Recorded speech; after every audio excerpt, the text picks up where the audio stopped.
Hello, everyone.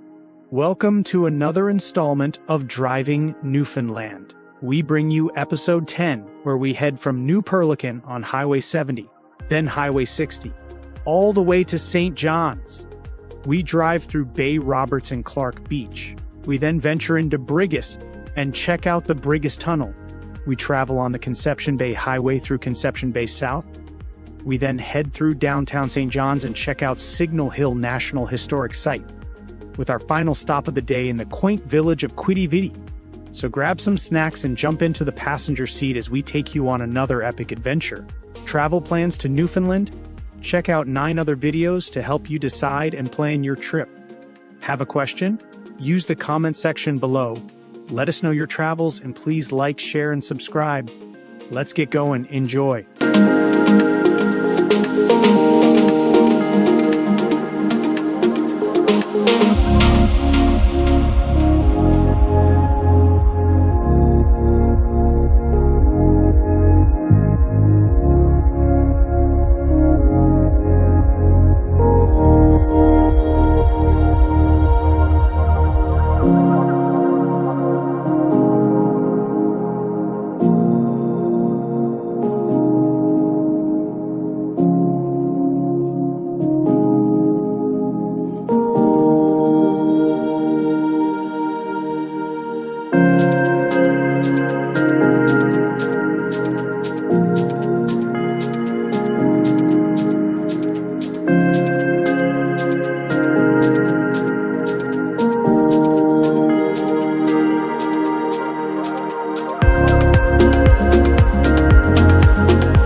Clark's Beach was first settled by the Covey Duck family in the early 1800s as a wintering spot, grew from seasonal fishing use into a community known for distinctive saltbox homes like Drogheda, with deep roots in English-Irish migration, and notable residents like furniture maker Henry Winter, while maintaining local folklore like the tale of the haunted trestle. In essence, Clark's Beach is a classic Newfoundland outport rich with family history, unique vernacular architecture, and local tales, reflecting the island's broader cultural tapestry.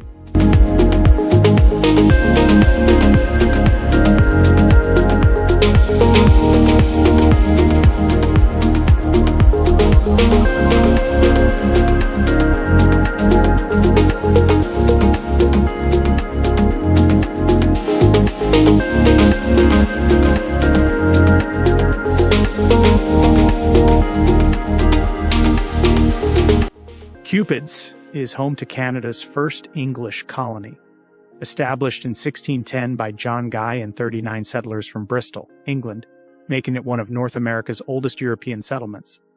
They built a plantation in Cupid's Cove, then Cooper's Cove, for fishing, farming, and fur trading with the Beothuk, facing challenges from pirates like Peter Easton and harsh winters, but leaving a legacy preserved through active archaeological digs and the Cupid's Legacy Center.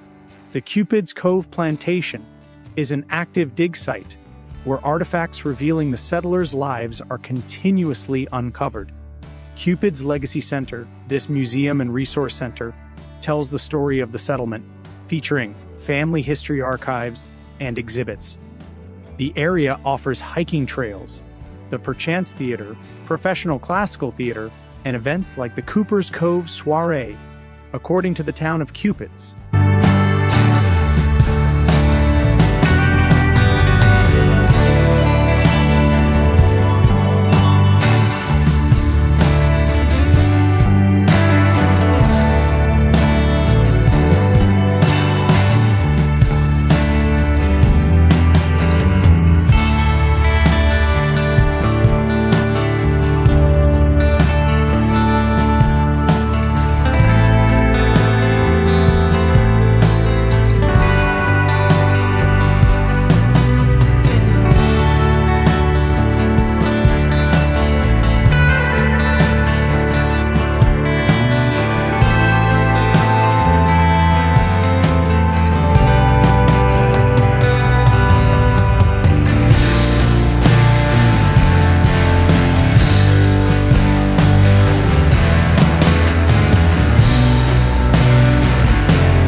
Brigus is a picturesque harbor town on Conception Bay. Boasts a rich history dating to 1612, named after England's brickhouse, and grew as a vital fishing sealing hub settled by English, Irish, and Welsh immigrants. Famous for its historic architecture, iconic Brigus Tunnel built in 1860 for Captain Bartlett, and maritime heritage, now a charming tourist destination preserving its past through museums like the Stone Barn. The Brigus Tunnel is a remarkable feat of 1860 engineering, manually blasted by miner John Hoskins using gunpowder to allow Bartlett's large vessels access to the harbor. Brigus is known for its well-preserved, picturesque old buildings and historic churches, some featuring Newfoundland's oldest pipe organs.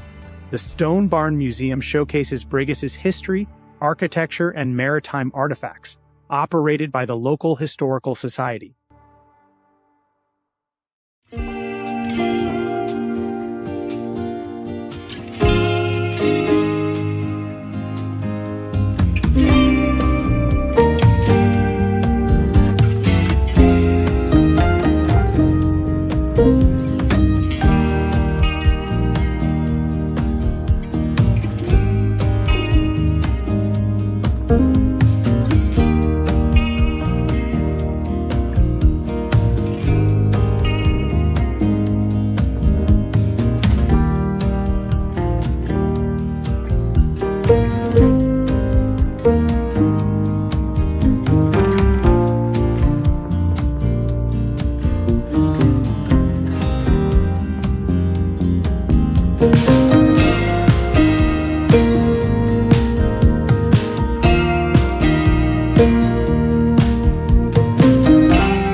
The Brigus Tunnel was hand-carved around 1860 by Cornish miner John Hoskins for Captain Abram Bartlett. It was a 30-meter shortcut through a rock ridge, enabling easier unloading of fishing vessels like the Panther.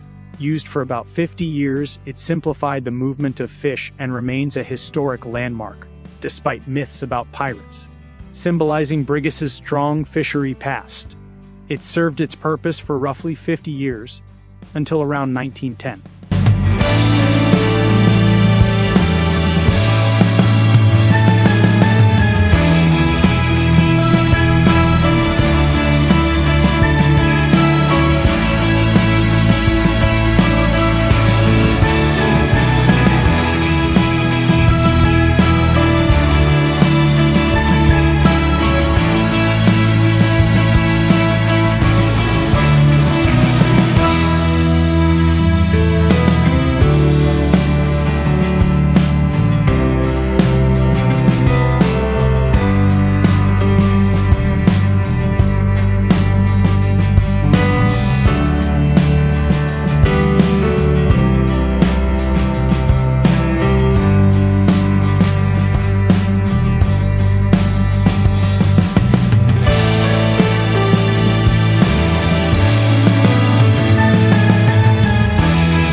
60, also known as Topsail Road in Mount Pearl and St. John's, and as Conception Bay Highway for the rest of its length, is a 74.4-kilometer long east-west highway on the Avalon Peninsula. It runs between the town of Cupids and the city of St. John's.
Marysvale is a small, unincorporated inland community located in what was formerly known as Turk's Gut Valley, south of Brigus, Conception Bay. The old name, Turk's Gut, reflects the tradition that the cove was a haven for pirates in the 17th century. Indeed, it is easy to imagine why the gut would be so used. The narrow cove offers an anchorage for one or two vessels which would be all but invisible from the sea, while Marysvale Ridge and English Ridge afford a good view of shipping in Conception Bay. The community itself was known as Turk's Gut until 1919, when its name was officially changed to Marysvale.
Colliers is a town on the Avalon Peninsula.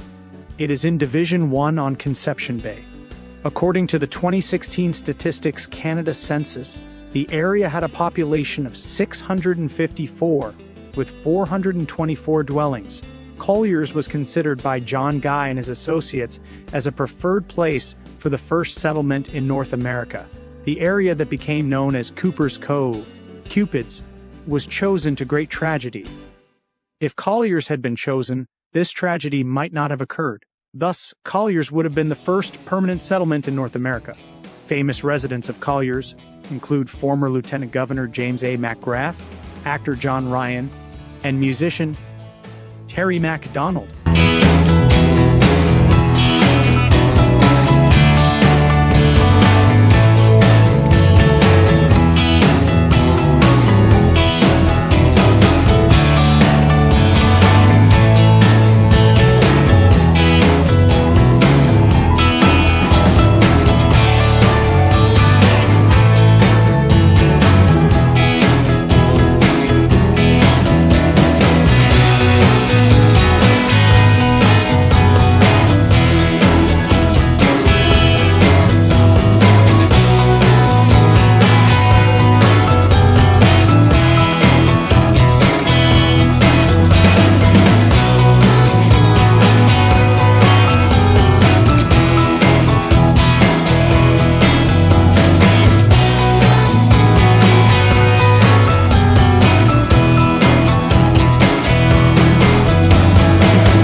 Conception Harbor boasts a rich history rooted in Irish, English settlement, maritime life, and notable shipwrecks, particularly the famous whaling ship hulks, SS Charcot, Southern Foam, Suka, that are now popular dive sites and landmarks, plus heritage properties like the Trehi property showing early rural life, reflecting its evolution from early exploration in Conception Bay to a modern community on Route 60. The harbor is famous for the wrecks of 3 whaling factory ships scuttled in the 1960s. The Norwegian-built SS Charcot broke free in a storm, and the British-built SS Southern Foam and SS Suka. They're now popular underwater attractions, with efforts to preserve them. The Trehi property, a designated heritage site, showcases traditional life with its dwelling, store, and workshops for fishing gear, reflecting centuries of domestic and economic history. The area also honors fallen soldiers, such as Corporal Jamie Murphy, Newfoundland's first soldier to die in Afghanistan, marking the community's connection to broader Canadian history.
Route 63, also known as Avondale Access Road, is a short 7.6-kilometer-long north-south highway that connects the town of Avondale to the Trans-Canada Highway.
Harbour, Maine, a historic fishing community on the Avalon Peninsula, saw its first planter, Jeremy Fortune, arrive around 1675, evolving from its earlier name Rogue's Roost, facing French raids like d'Iberville's in 1697, and developing its own institutions with the first church in 1811 and school by 1839, remaining a significant fishing outpost connected to the larger Newfoundland story of English settlement and resource dependency. In essence, Harbour, Maine's history mirrors Newfoundland's colonial beginnings, a vital fishing hub shaped by European powers and gradual self-development, evolving from a rough roost to a settled community with its own identity on the Grand Banks.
Harbour, Maine was the earliest settled of the three communities. In its early history, many planters or masters owned fishing rooms with indentured servants who were tasked with fishing, cleaning, and salting fish, among other duties. The masters were most commonly English and the servants were often Irish. Servants who escaped from St. John's and were then considered fugitives from the law frequently took refuge in Harbour, Maine, earning it the unofficial name of Rogue's Roost. The first census of Newfoundland, as conducted by John Barry in 1675, states that an Irishman named Jeremy Fortune was the first recorded resident of Harbour, Maine. Fortune had a fishing room, but not a stage, apparently to avoid attracting unwanted attention from pirates and privateers. One of the few Irish plantation owners, Fortune was well established with an impressive fleet of 5 ships and 27 servants. During the 1650s, the only French settlement on the island was Plaisance, present-day Placentia, but the French governor Jacques-François de Montbaton de Bouillon in retaliation for English attacks on Plaisance, convinced the French to support an attack on the English and Irish coastal inhabitants. In the winter of 1697, Pierre Le Moyne d'Iberville led the forces of New France on a land invasion of the Avalon Peninsula, while Brouillan supported him by sea. D'Iberville led a force composed of people of New France, Acadians, Mi'kmaq, and Abenakis along the coast, destroying 23 English settlements from Fairyland to Heart's Content, killing 100 settlers and leading to the deportation of 500 more. Jeremy Fortune's premises were burned to the ground. D'Iberville returned to Harbor, Maine in 1705 and attempted to eradicate the town permanently. However, the English persevered, and in 1746, a Carbonier man named Moore resettled and registered land that is now known as Moore's Hill, opposite St. Peter and Paul Parish Hall. By 1774, Harbor, Maine was a booming business place, with many settlers and 34 fishing stages.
We decided to get off the beaten path and explore a road called North Side Road.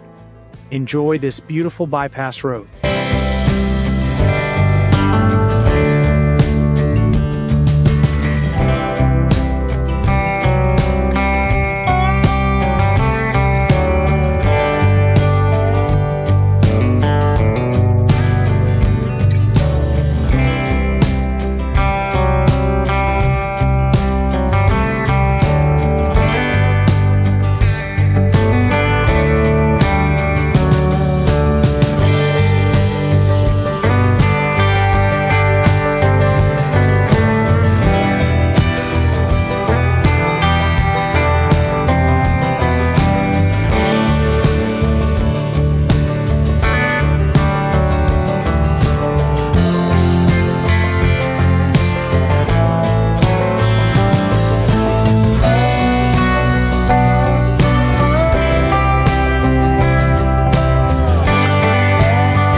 Incorporated in 1973, Conception Bay South consists of 9 communities: Topsail, Chamberlains, Manuel's, Long Pond, Foxtrap, Kelligrews, Upper Gullies, Lawrence Pond, and Seal Cove. The early residents, mainly English but some Irish, were attracted by good growing land, abundant supplies of firewood, and the more temperate climate as compared to other parts of the Avalon Peninsula.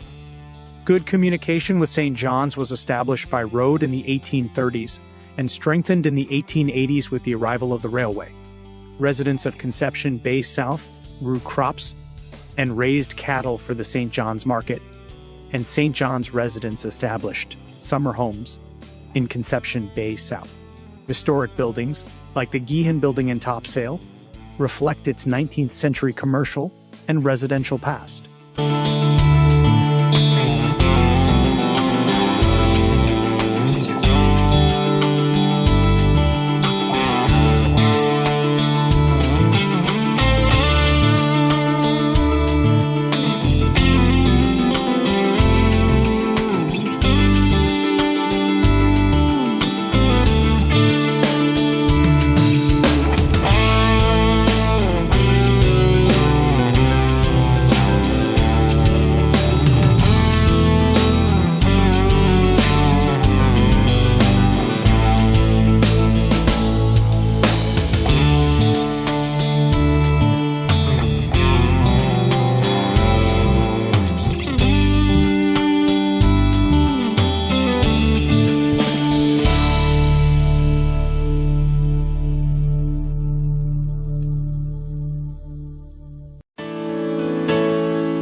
Upper Gullies started as a small early settlement in Conception Bay, known for its strong Methodist roots, first meeting house, school, and historic cemetery, now a heritage site.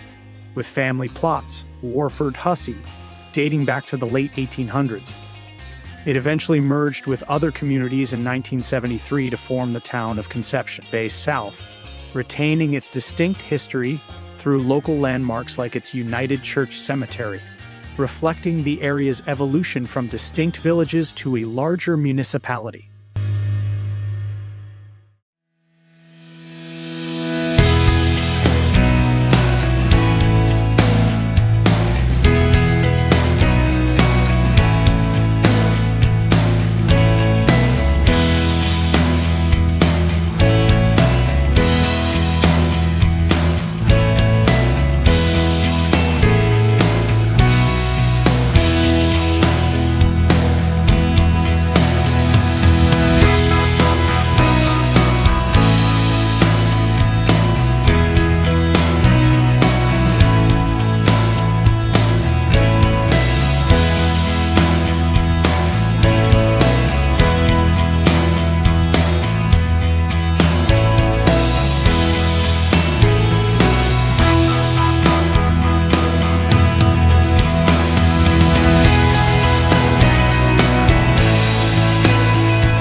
We have sped up the film as the road heads into St. John's. There wasn't much to see along the way, and we want to get to the good stuff. Downtown St. John's, Signal Hill, and Quidi Vidi. Let's get there.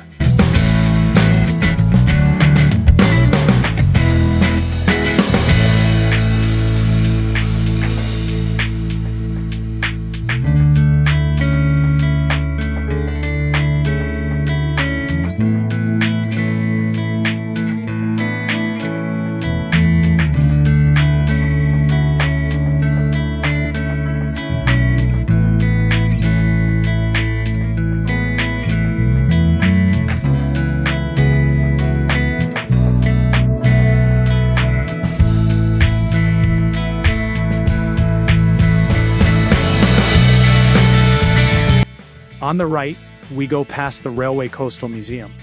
The Railway Coastal Museum in St. John's preserves the story of Newfoundland's iconic railway and coastal boat service in its historic former railway terminal building, showcasing artifacts, dioramas, and models that detail the island's crucial transportation history from the first trans-island train in 1898 until the railway's closure, offering insights into a bygone era of island life and connectivity.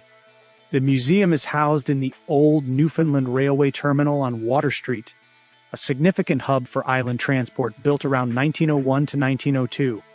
It vividly tells the combined story of the Newfoundland Railway, operating from the late 1800s, with regular service ending in 1969, and the essential coastal boat services, detailing their vital role in connecting communities.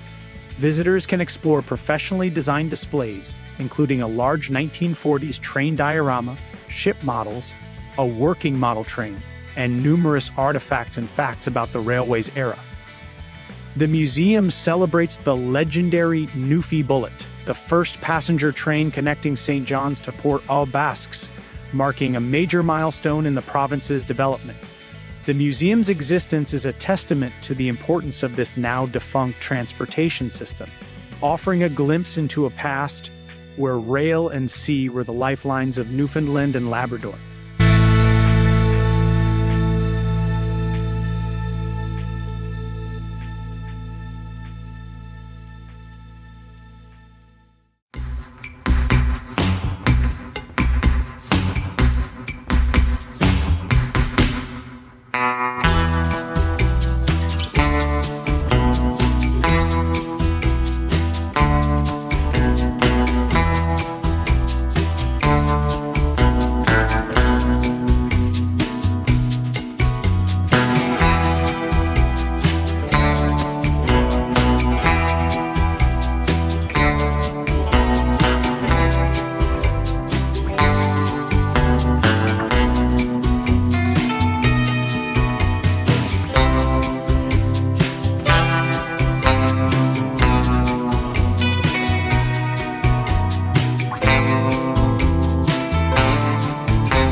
Signal Hill National Historic Site boasts a rich history as a crucial defense point for over 300 years, witnessing battles like the final one of the 7 Years' War in 1762, and later becoming a landmark for communication, most famously where Guglielmo Marconi received the first transatlantic wireless signal in 1901, cementing its role in military and technological history, all symbolized by the iconic Cabot Tower. Early defense, 17th century onwards, British forces established batteries and fortifications on the hill, recognizing its strategic control over the Narrows, the entrance to St. John's Harbor. World wars continued to serve as a vital defense and communication post through both world wars, defending against potential threats. Cabot Tower, built between 1897 and 1900 to commemorate Queen Victoria's Diamond Jubilee and the 400th anniversary of John Cabot's landing, it served as a signaling station and remains a beloved symbol. Visitor Center offers exhibits on the hill's extensive military and communications past, while hiking trails provide stunning views.